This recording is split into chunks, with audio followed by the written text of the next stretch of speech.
Mahangin na umaga pa sa inyo lahat mga kapadyak. Grabe, sobrang lakas ng hangin dito sa amin, parang may bagyo. Ngayon nga po pala may dumating pong package sa akin. Ano? Ngayon, meron po akong i-upgrade dito sa bike natin. Kung napapansin nyo, sa bike ko, yung cassette sobrang liit na naman. Back to normal na naman ako, yung sa original. Kasi nga po, yung ikinabit ko ng nung 1 year ago, yung nakaraan, yung Meroka, na po, nasira na po siya. So, ayun. Gagawin po natin ng review yan mga kapadyak. Pero sa ngayon po, i-unbox po natin itong bago. Ito, mas malapad pa rin sa kinabit ko nung nakaraan. Kasi nga po, ang ngipin nito ay 11 to 46. So, napakalapad. Ito po yung ito po yung pang-akyatan na talaga. Yung kung gusto mo makita ang buko sa puno ng nyog, ito yung pwede mong gamitin. Ayan.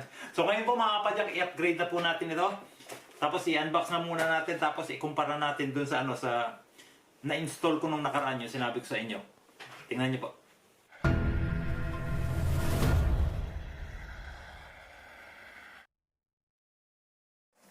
I-unbox na po natin to mga kapadyak. Ito nga po pala yung sinasabi ko sa inyong cassette na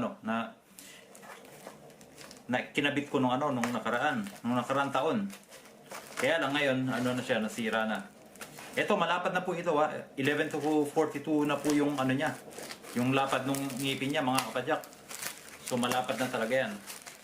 Kaya lang, itong bagong binili natin, mas malapad to, 11 to 46. Tingnan natin kung ano ba itsura. Ayan, tingnan nyo, napakalapad. Langya. Ayan, tingnan po natin yung kung ano ba yung pagkakaiba nila sa lapad. Tingnan nyo naman. Ito po yung 42 yung yung ngipin niya. Yan, ito naman po yung 46. Grabe, napakalapad.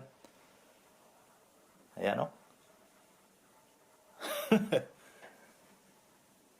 Lupit, ganda naman ang itsura. Ano? Tapos meron din siyang kasamang goat link. Ayan. Saka itong 7 saka 8 gear niya. Yung pinakamaliit. Pero tingnan nyo naman kung gaano kalapad yan. Buksan natin to mga kapadyak para makita nyo rin. Ayan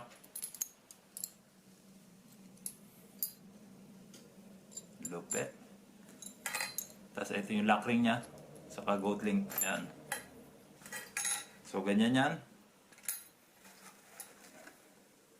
Napakalapad. Tapos tingnan po natin mga kapadyak. Ikumpara natin dito sa original na sa original na nakalagay sa bike. Ayan. Tingnan nyo naman yung diferensya nilang dalawa.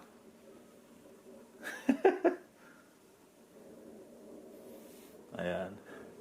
Lupit.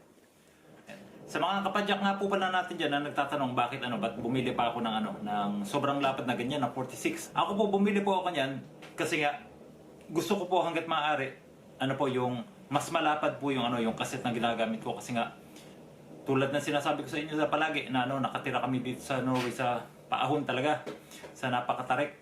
So kailangan ko talaga na malapad. Tapos pagka nagsha-shopping kami ni Mrs., bumibili kami ng mga karne, mga bigas, ganyan. So meron akong daladalang parang karito na maliit na hinihila.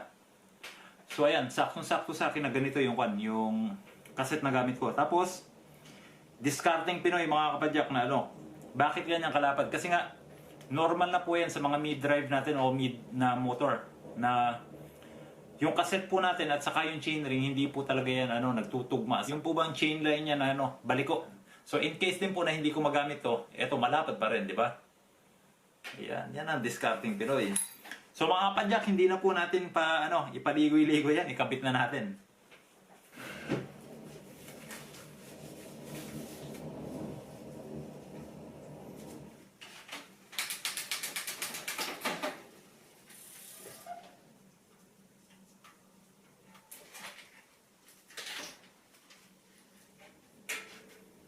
Ayan mga kapadyak. Tingnan nyo naman yung papalitan natin. Napakaliit. Kumpara natin dito sa bago. Parang lolo at saka apo. Ayan. Ganyan ka laki yung diferensya nila.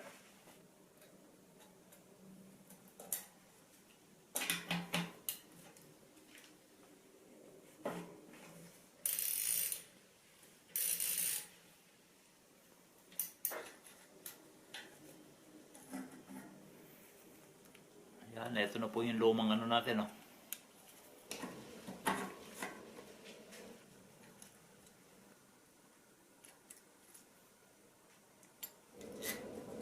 A few moments later. So ayan mga kapadyak, grabe, napakaganda, napakalapad. Lupet, no? Kabit na natin.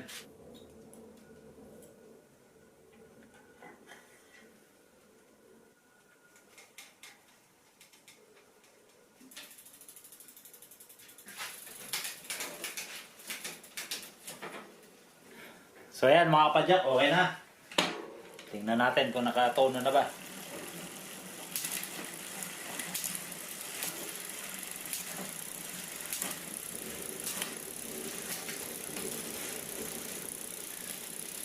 Buti nga kung nandito sa first gear, hindi pa siya nahuhulog. Ayan, oh. Kasi ang normal talaga, nahuhulog sana yan dito sa chainring. Kaya lang, ano. Tingnan natin.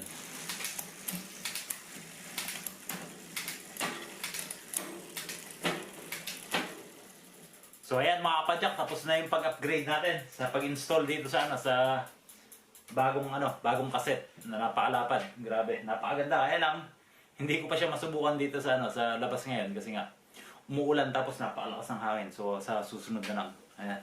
Antabayan niyo po kasi gagawin ko 'to ng video kung paano ba 'to umakyat sa sa buko. Dito sa amin. Ayan.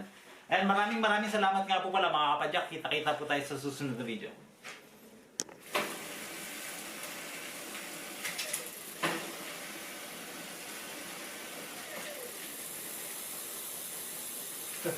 Lakas talaga ng motor mga kapadyak. Nagwawala na ito.